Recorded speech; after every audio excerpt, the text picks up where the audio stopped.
আমরা বাংলাদেশের মানুষ ছোটবেলা থেকে আমাদেরকে শেখানো হয়েছে আমার যদি কোনো শারীরিক সমস্যা হয় তাহলে আমি ডাক্তারের কাছে যাব, তার মানে আমি ডাক্তারের কাছে চিকিৎসার জন্য যাব। কিন্তু কিভাবে আমি সুস্থ থাকব সেই বিষয়ে আসলে কোনো শিক্ষা ছোটবেলা থেকে আমাদেরকে দেওয়া হয় না, এবং আমরাও আমাদের ছেলে মেয়েদেরকে দিচ্ছি না। আসলে সুস্থ থাকার জন্য আপনার এবং আপনার পরিবারকে সেই শিক্ষা দেওয়া দরকার কিভাবে আমরা সুস্থ থাকতে পারবো। ঠিক আছে, এখন বক্তব্য হচ্ছে আসলে সেই শিক্ষা কেউ দিচ্ছে না, সুতরাং আমরা অসুস্থ হলে ডাক্তারের কাছে যাচ্ছি। এখন কোন ধরনের ডাক্তারের কাছে আপনি যাবেন, কোন ধরনের ডাক্তারের কাছে আপনার যাওয়া উচিত?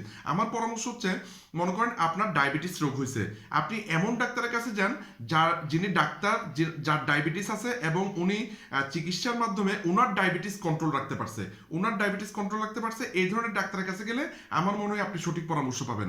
আর আপনি যদি এমন ডাক্তারের কাছে যান যার ডায়াবেটিস রোগ নাই, আসলে সে আপনাকে যেহেতু নিজের রোগটা নেই, সে আপনাকে সঠিক পরামর্শ দিতে পারবে না।